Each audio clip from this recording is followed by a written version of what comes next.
Sowing season is here. What seeds will you be sowing? Maybe vegetables, herbs, flowers, cover crops, microgreens, or seeds for sprouting? Well, whatever kind of seed you are after, True Leaf Market has you covered. True Leaf Market's been supplying superb seed since 1974, and you can expect swift delivery and a fantastic choice of crops to grow. Check out trueleafmarket.com for a superb selection of seeds, plus tons of free advice, including their downloadable guides to microgreens, herb growing and more. You can get $10 off at trueleafmarket.com now when you spend $50 using code ONTheLedge10. That's $10 off with code ONTheLedge10.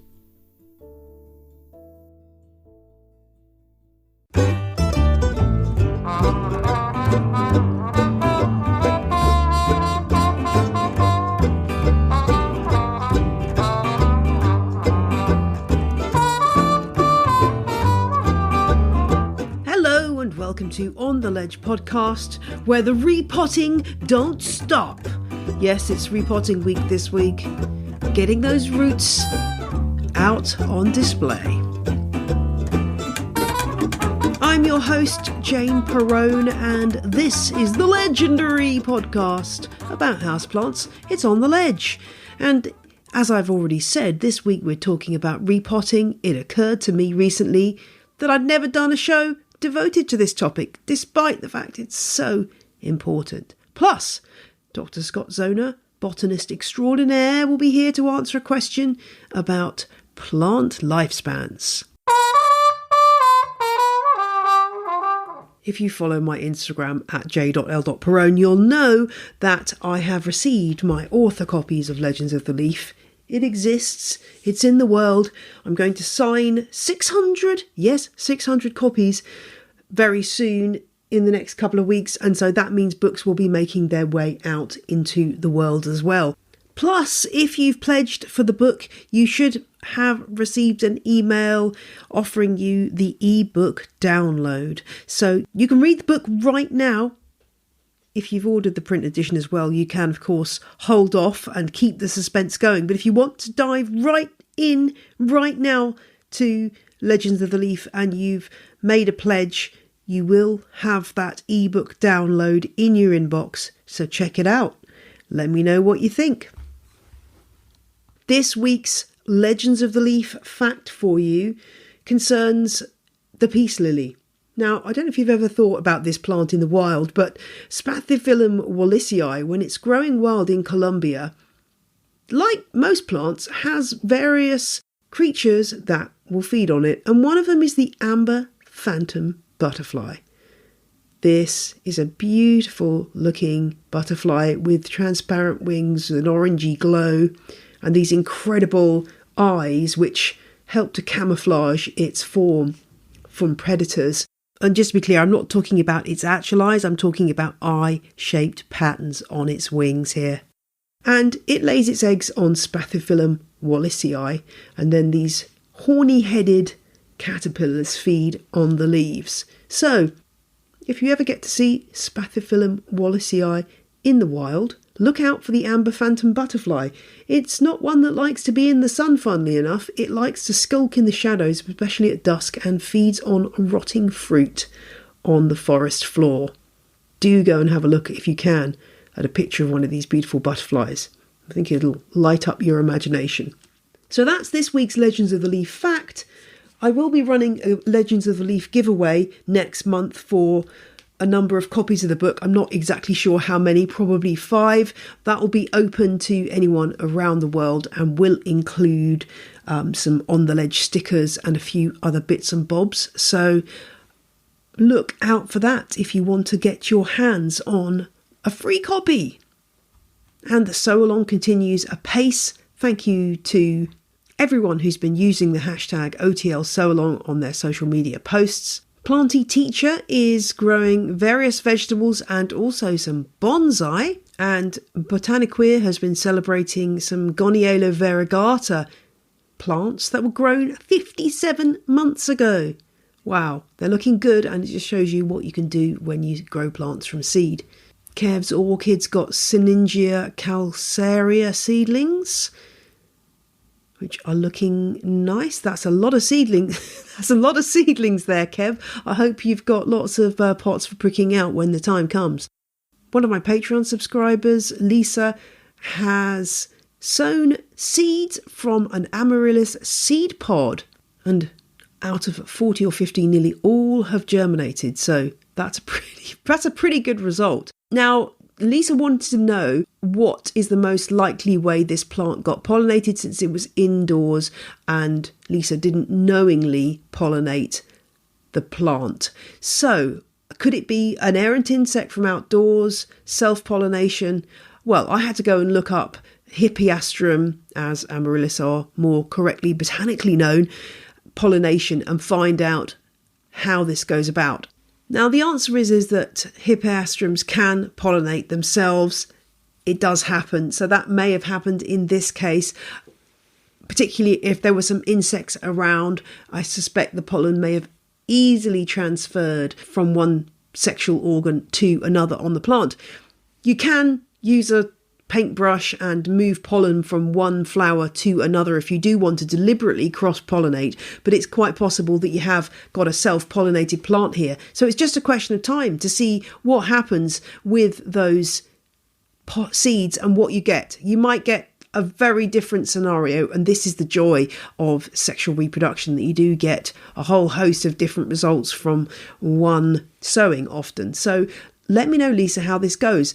I suspect that you're going to get loads of nice plants, but it may take a couple of years for them to get up to flowering size. Patience is all, as is often the case with houseplants. And over on the Facebook group, Houseplant Fans of On the Ledge, Andy has found that his Dioscorea mexicana seeds planted in February have come up. And oh my gosh, are they adorable. They are so cute. They are extremely heart-shaped, if you can imagine that. And they're tiny but perfect. I love these. Well done, Andy. Marcel's been growing dahlia seeds, which have come up. I've never grown dahlias from seeds, but that looks great. And Alex's papaya babies are also looking amazing, sown in January. Wow, they look so fresh and good. Really impressive, Alex. Well done. And then finally, Heidi has sandpapered, soaked and sown lupin seed. Now, yeah, I've never sown lupins. I have to say, there's something about lupins that gives me the willies. Does anyone know what I mean? I think they're very beautiful, but something about them just makes me come over a little bit peculiar. But I love this, that you've managed to do so much research that you found out the best way to sow, Heidi. And indeed, some seeds do need to be nicked or sandpapered. Some people just put them in their pocket to rub around for a little bit to aid germination. So that's an interesting one.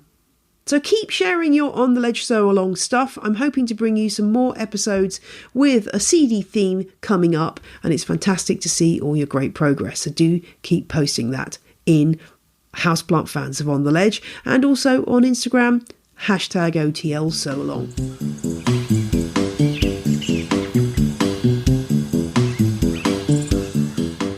It's time to talk repotting, and I want to talk first about how to know whether to repot, because I think this is one of these topics where sometimes people get on a routine and they just think, oh, it's spring, I've got to repot, and then other people wait till it's a little bit late. The plant's already stressed because it's run out of room.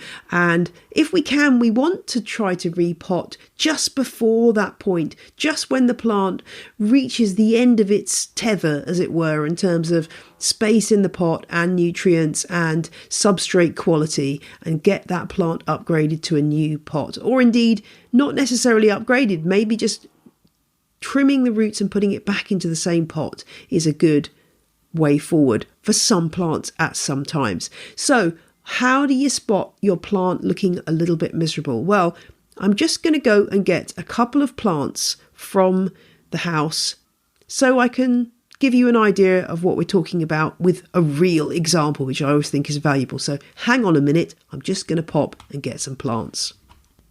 Right, I'm back. And let's have a look at what we're dealing with here. I've brought 3 plants out to the office, which may or may not need a repot. I've got a Syningia. I think it's Syningia reetzii, although I haven't got a firm ID on it. I've got to wait for it to flower.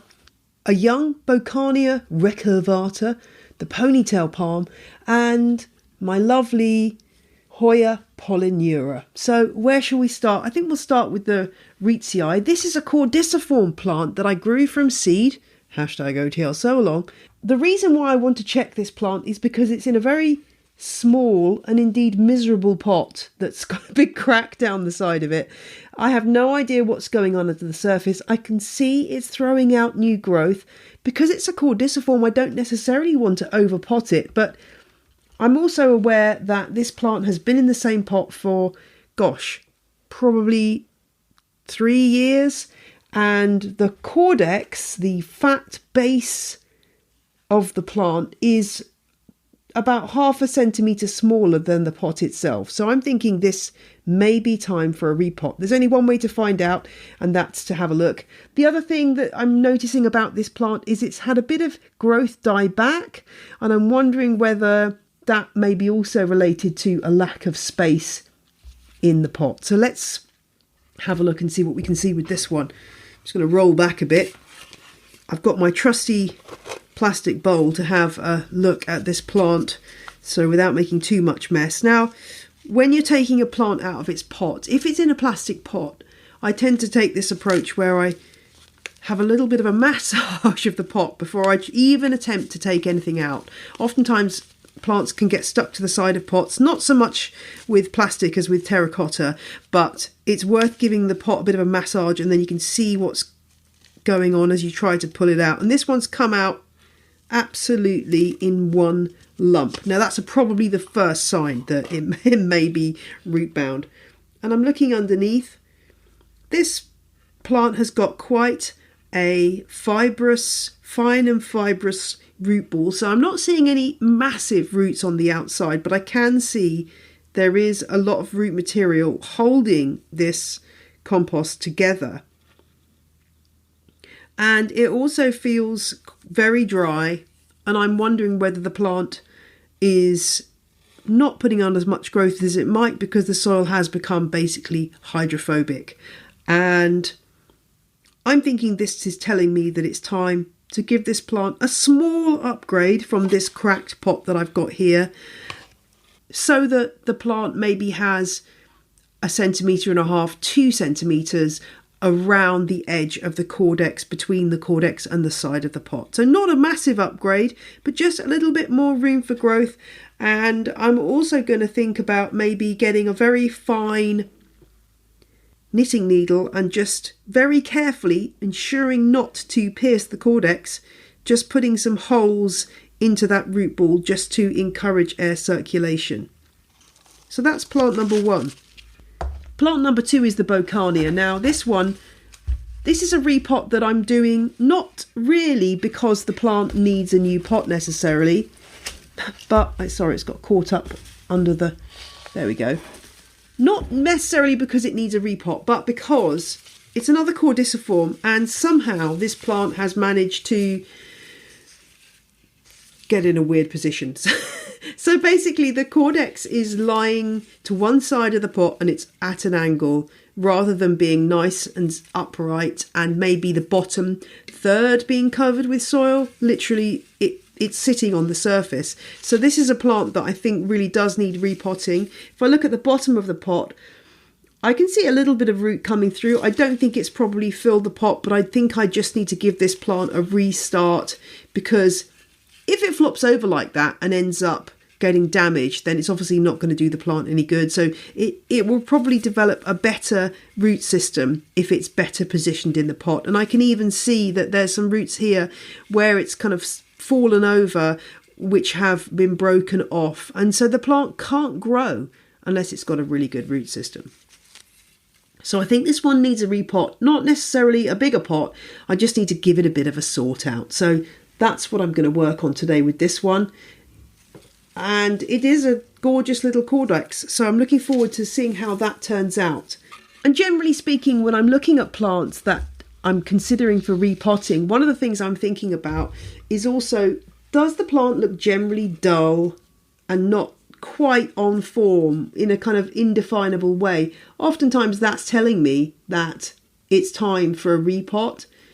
This is what I'm experiencing with this Hoya polyneura. It's just looking a bit dull and a bit not quite with it. Now this plant, when I lift it out of the pot, it's in a clear pot. I can see that there are a big bunch of roots coming through the bottom of the pot, but because it's in a clear pot, I can also see that the root ball's not completely taken over, but there are roots coming out the bottom of the pot. And I can also see that, as I say, the leaves they're a bit dull. They're not quite as luscious as I would expect them to be. This is a plant that also has an oxalis planted in the top of it. Deliberate? Probably not. They probably just got in there somehow. These tiny little, I think they're probably corms of Oxalis corymbosa aurea reticulata, which is the lovely yellow veined oxalis. And everything's a bit dried out and sad on this plant. So I just need to give it, I think, a refreshment of its potting mix and a slightly larger pot. And I think it will also be a good opportunity to give the plant a good wash down as well, check for pests, remove dust, and just generally give it an MOT. But that's what I'm looking for, kind of a dullness to the leaves, or the leaves not feeling as firm as they should do. That's often an indication that it's come time to repot. The other thing you might find when you're looking at plants that need repotting is that when you water, the water just runs straight through. And this would be the case with both of these cordiciform plants I've got here. Unless I soaked these in a bucket for an hour, I suspect that the water would just run straight through, because that soil has become hydrophobic, and that just means it's shucking off the water rather than absorbing it.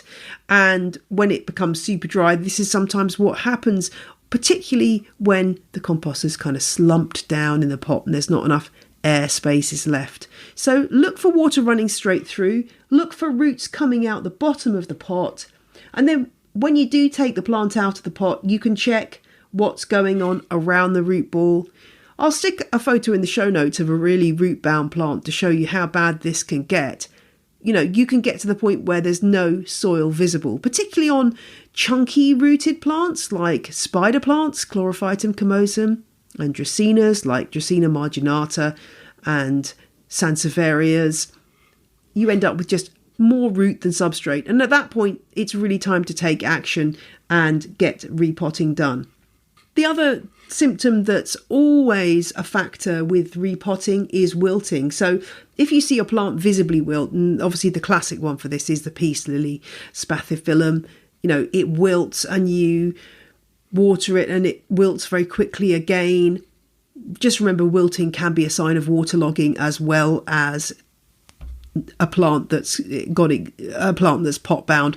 But it's always worth looking, if your plant just keeps wilting, looking at the root ball and checking whether it does need a new lease of life through repotting. But like I always say, go ahead and check everything first before you go ahead and repot, because sometimes plants have got something else wrong and it's not anything to do with the need to repot. So we're going to move on to question of the week now, but when we come back from that, I will be heading to repot these plants and you can come along with me.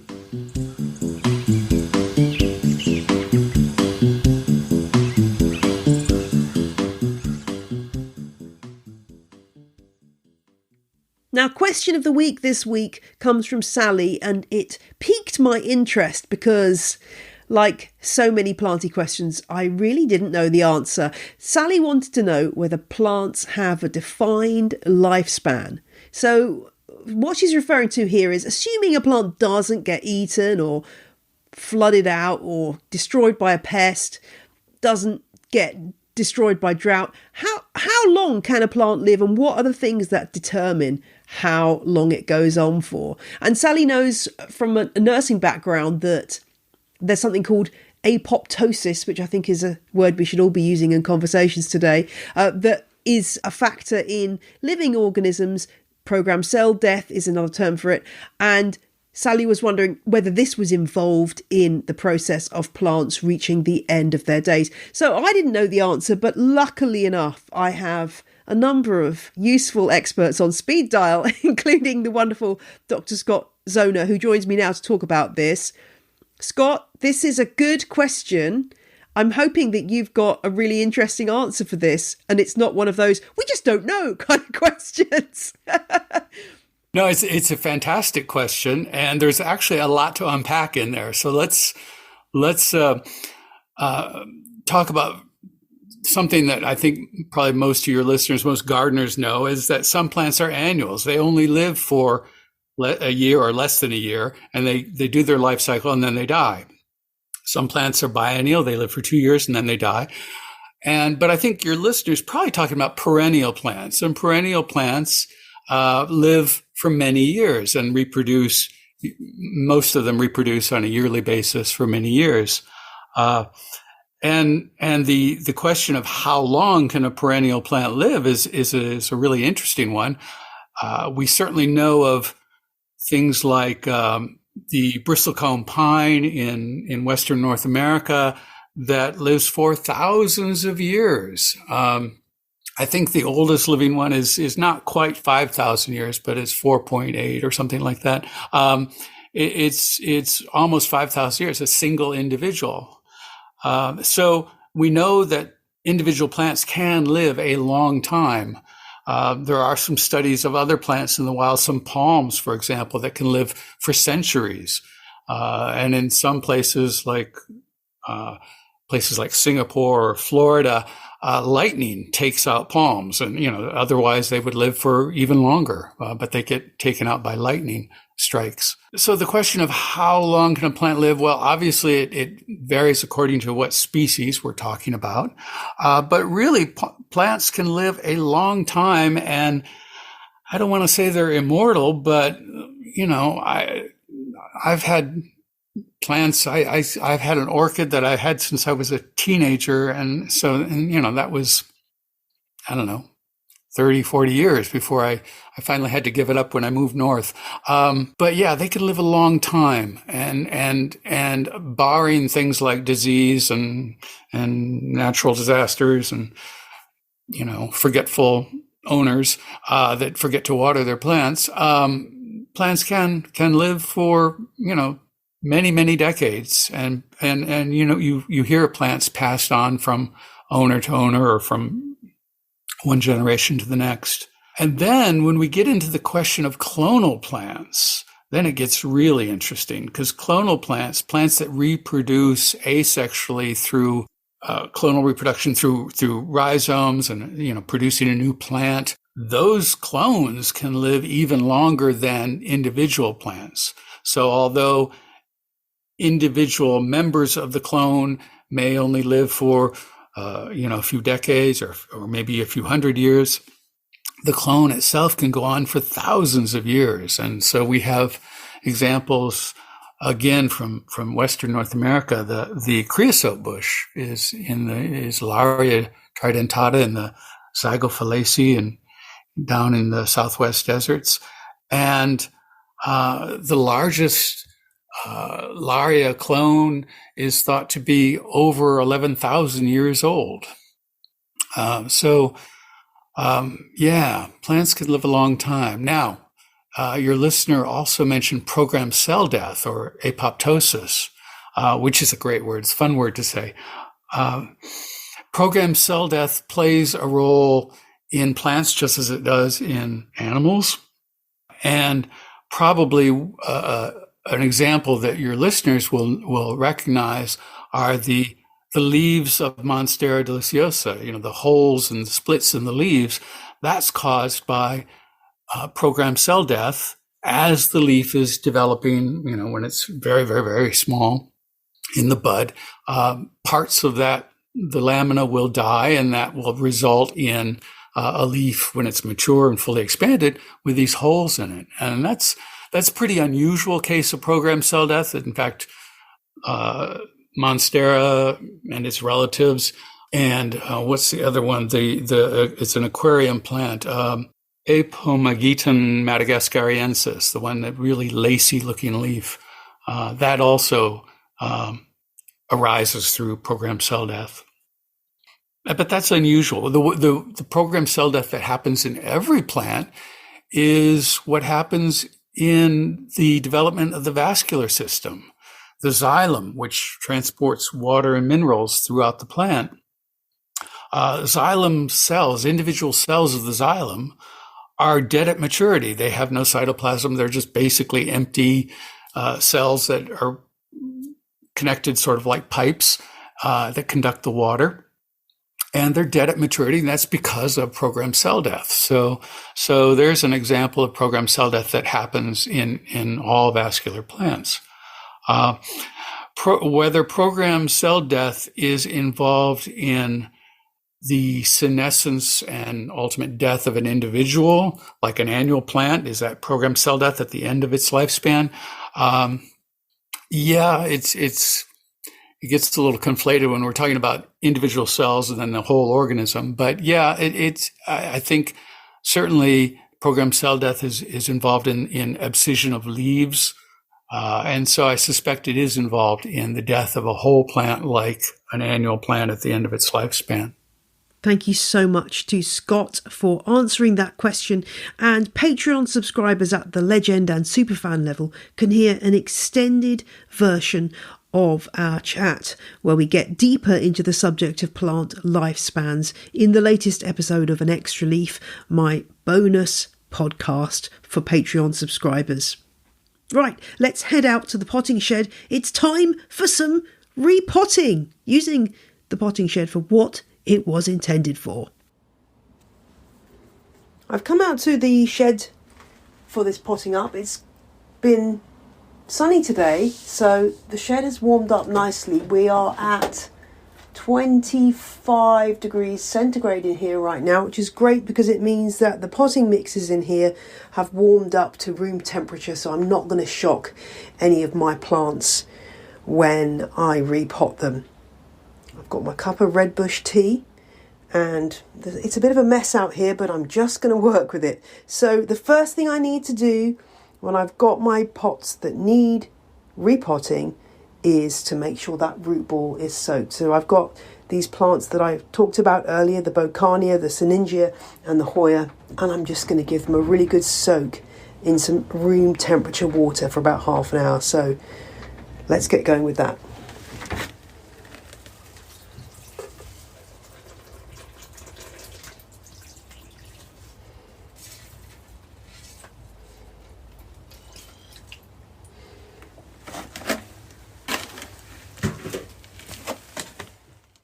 Now, I need to just intervene here to say I did record myself potting up the Siningia, but it rained so hard that you could hardly hear me. So you'll just have to imagine me repotting the Siningia, and we'll move straight on to the Bocania. Oh, suddenly the sun's come out. I've had a few slurps of tea and the rain has stopped. Hurrah! That's delightful. So now I've got this Bocania, and I'm going to do before and after shots in the show notes so you can see what it looks like before I sort it out. And I suspect with this one, as I say, that we're going to be in a situation where I'm going to end up putting it back into the pot it's already in. So I've got some more potting mix if I need it, but I don't think I will. And I'm going to be careful on this one because, as I say, it's a bit precarious in the top of the pot. I thought that was a slug at the bottom of the pot then, but it's actually a bowl of laker, so that's good. Right, taking it out of the pot, I'm going to have a look and see what the situation is with the roots. This is a real danger time, repotting, for some plants that have thin, fibrous root systems. And you sometimes hear from people that they have potted something on and the plant has suddenly collapsed. It's quite common with very thin, fibrous rooted plants where people just aren't careful enough with that root ball. For things with massive fat roots like Dracaenas, that's not a problem. But for things which have got delicate fibrous root systems, we're thinking also of things like string of pearls, Curia rollianus, you need to be really, really careful. And if you're in doubt, for something that isn't succulent, like a fern, you can stick the whole pot and plant inside a clear plastic bag once you've repotted, just to give the plant a bit of support while you're dealing, or while it's dealing with the shock of repotting. But we want to make that shock as limited as possible, really. So on this one, I just want to have a little bit of a removal. There's some excess potting mix here that does not have roots in it. I just want to see what the roots are doing. The roots all look healthy and fine. If you're repotting something and you find roots that are sort of wizened and look dead or look slimy, cut them away, because they're not going to help support the plant. With this plant, I can see that it's got a good healthy root system, but it just needs a little bit of sorting out because it was just sitting so oddly in the pot. It was on a windowsill, and I think it had been knocked when the curtain was being opened and closed. So we're going to give this a bit of a reset. Bocania recurvata is very tough and it can survive all kinds of different conditions, but I'm going to give this one some new substrate, and I'm going to put in a few of the Laker balls to add to the perlite and the charcoal that's already in this peat-free potting mix. And I'm going to use that to repot. So again, I'm going to get a tiny bit of my wool insulation. You could use anything. You could use a bit of kitchen towel. You could use kitchen paper, whatever you call it. You could use a paper coffee filter. You could use a bit of newspaper. You could use literally a leaf. I have in the past used like a dried leaf from a leathery plant, like a Photinia from the garden.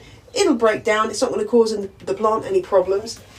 And it works really well just to, again, this pot's got loads of holes in the bottom, so I don't want the substrate, which is, quite reasonably fine in parts, to fall straight through. So now I'm going to just test out where this root ball is going to have to be in order for the cordex to be kind of half covered, but also central and not on the lean. And then I'm just going to put a tiny bit of substrate in. It's always best to kind of do it gradually because it's a pain to have to take substrate out. So I'm now popping the cordex on the top and working out that that's about the right height.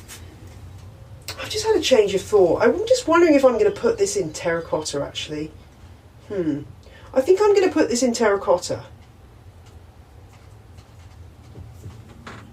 I'm just thinking as I'm talking here.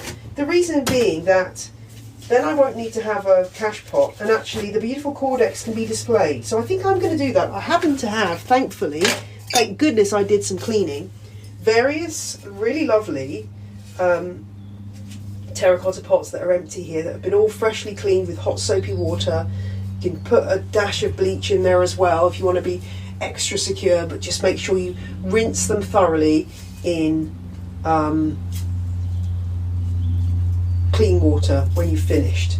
Now ideally this terracotta pot should be soaked before I put the plant in here, because then it means that the plant will be well served with moisture in the new pot. However, I'm not going to do that, and it'll be fine because I'm going to give the plant a good drink once it's in the new pot. So now I'm going again. Just take that out of there. You're allowed to change your mind, right? This is the thing, you have these ideas and things come to your mind, it's okay. So now I'm going to reassess, because this is a slightly larger pot. So I'm going to reassess what I'm doing with the... actually, I'm just looking... No, this is a better size. Okay, I found the right one now. Flaky Jake that I am. Right, okay, so I found the right pot. This is the right size now, and I'm going to put some substrate in the bottom here. This is a slightly different shape from the plastic pot it was in, so I need to bear that in mind. But this is going to look good because I'm going to bring this cordex as the focus for the plant, and it's going to look really nice. So I'm going to just start backfilling now, mindful of the fact that the cordex needs to be proud. And if this goes wrong, there's nothing wrong with taking the whole lot out again and starting again. Because you want to get this right, especially with a cordex plant.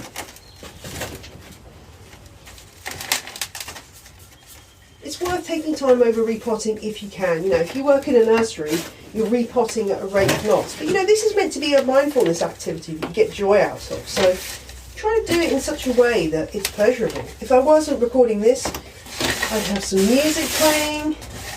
I've got my cup of tea. All is good with the world.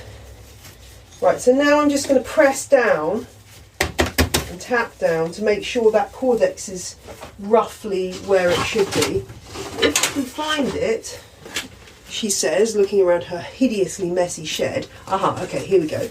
I've got a little soft toothbrush here, and because that Cordex is part of the show, I'm just going to very gently brush the soil away from the Cordex. It's not going to totally work because it's a little bit damp, but it will allow the Cordex to be visible and make it look nice as it grows. So you can use an old soft clean toothbrush or an old soft clean makeup brush or paintbrush for this purpose, and it's very useful when you're repotting plants. This does need a good spray, so this is going to go into another basin and the pot is going to get soaked. This is kept inside at room temperature, which is about 18 degrees centigrade. So this plant has already been watered over the winter and will be continued to be watered. It suffered a bit from the fact that this Cordex has been lopsided and it's got some dried leaves, but the great thing about this plant, the ponytail plant, is it does grow up into a trunk, so it's gonna be fine, and I'm liking the look of that. The question I'm asking myself now is, do I add a top mulch of something? I don't think I have what I would really like to use.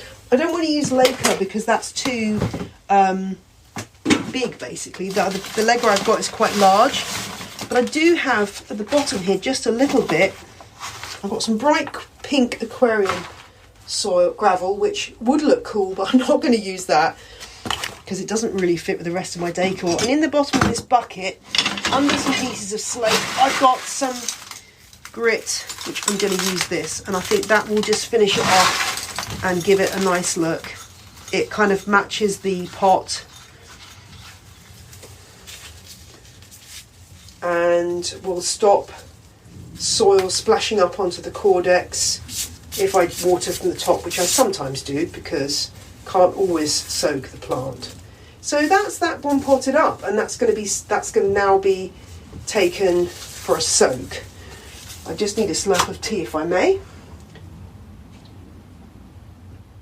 Right, last plant on the agenda is this Hoya.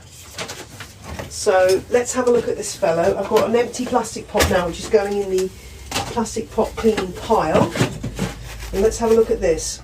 Now this is a Hoya polyneura, as I said. Now unfortunately the plastic pot this is in has become very brittle, as plastic pots do over time. So this will need to be replaced. And I'm just going to have a look. This has been soaking in water, so the root ball's nicely wet. I just want to get rid of these pieces of plastic into the bin and look for a new pot for this plant. And if I have any clear pots, I will use them. Let's just see if I do have any clear ones left. Let's compare the sizes of this one. So I'm going to put the old pot inside the new pot. And yes, it's slightly deeper and about 2 centimetres overall wider in diameter. So that's what I'm going to use. So this one has got 2 plants in it, as I said, the oxalis and the Hoya polyneura, fishtail Hoya. When the roots have come through the bottom of the pot, it's tricky because you don't ideally want to lose those roots that have formed, but if they don't go through the bottom of the pot, you may end up losing them. Now in this case, what I'm going to do is, because the pot is already broken, I can actually cut the pot out of the equation. Just going to grab my big Chinese gardening scissors so I can cut the pot off here, and that means I won't lose any of the roots. I'm going to have to chuck this pot anyway, or recycle it rather, so I may as well just cut the pot away instead of losing those precious, precious roots, because roots are what it's all about. That is the fundamental business of houseplants, is the roots. Whatever we think of the foliage, we need to be respecting our roots. I love these big Chinese scissors because they're just so heavy duty, but they are scissors. Okay, I'm cutting through the bottom of the pot now. It's a shame because this was a good pot, but it's just not going to work anymore. Right, there we go. Only lost a tiny bit of root there, so that's going to go to be sorted out. Don't know if that'll be recyclable or not, but it's done good service. So now I can look at this root ball and see what I'm dealing with. And it's a nice healthy root ball, loads of root growth on this Hoya, and the oxalis, well, the oxalis are doing fine as well. So I'm going to do exactly the same as I did before. I've got my, what have I done with it?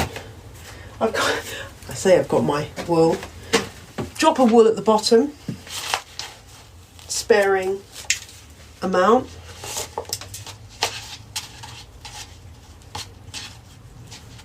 So this is just the stuff that comes with when you get a food delivery. It's often you get this stuff, and people often offer it on Facebook locally and have a big sack of it, and I'll just say, yes, I'll have that please, and then I can use it on my compost heap.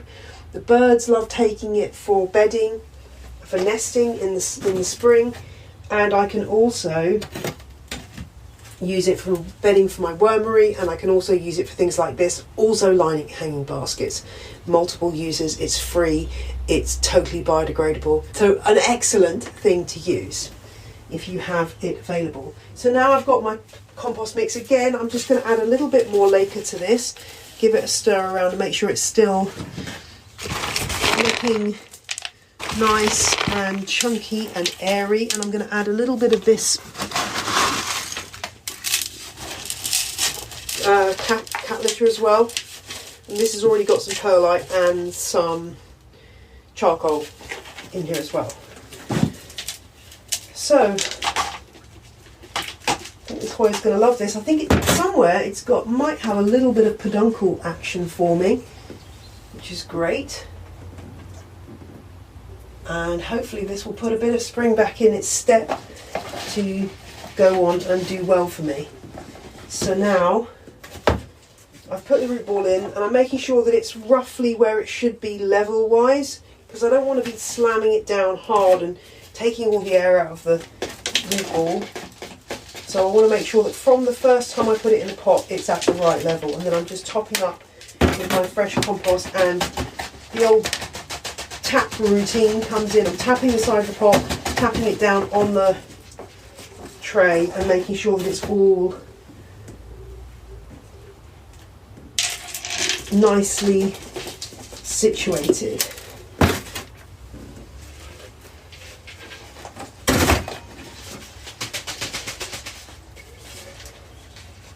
And that is not bad at all. I'm probably on this plant going to add a top layer of lacquer, and inevitably the plant's going to get a little bit messy. With something like this Hoya, I would probably just go now and wash it off in the shower and let it clean off the leaves, so that the leaves aren't going to be affected by reduced ability to photosynthesize. But this is pretty much ready to go. It's going to need a new cache pot, I think, because the old cache pot's not big enough, so I shall look for one of those, but I'm pretty happy with that. Just going to add a little bit of lacquer to the top, just to avoid mess, really. I'm running out of lacquer here. Let's just access a bit more lacquer. Ah, there's my makeup brush. Haha. There's another one. I've just found two makeup brushes, one after the other. Okay, here goes the rest of the lacquer on the top. I mean, people say, oh, it stops fungus gnats. It doesn't really. They're very, very clever at finding soil, and they will find soil. But it does make the whole thing neater, and I'm just using my scrap of wool just to wipe down the sides of the pot and make sure that it's nice and neat. So there we go, that's my 3 plants repotted, ready to go, and it's a satisfying feeling. I'm also going to try to record in my database that I've done this, because it's good to know when things have been repotted. And before I put this back, once I've given it a wash, I'm also just going to check with a hand lens, closely look at the leaves and just check for pest damage, signs of pests, and also those peduncles that I'm looking for. I thought I'd seen some, but gosh, I don't know. I haven't had any flowers out of this Hoya yet, but I think it's one of my absolute favourites. It's quite a cool loving Hoya, so a bit like Hoya linearis, it's got quite a high altitude cool loving Hoya, so it does really well in my kitchen where it's not really any heating in there, so it does quite well in that room. Time for a wash down and then away you go. Right, let's head back to the studio.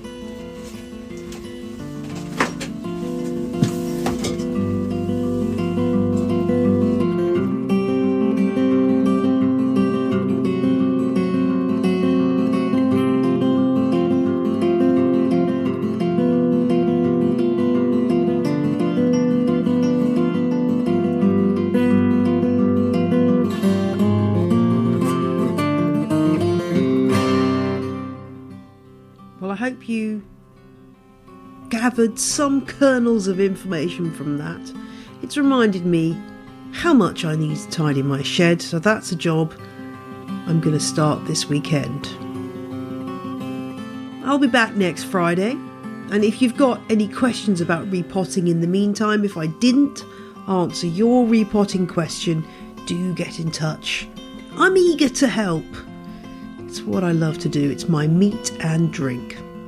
But until next time, I wish you and your plants many, many wonderful things. Bye. The music you heard in this episode was Roll Jordan Roll by the Joy Drops, The Road We Used to Travel When We Were Kids by Komiku, and Dizzy Spells by Josh Woodward. The ad music is Candlelight by Jazar. All tracks are licensed under Creative Commons. Visit the show notes for details.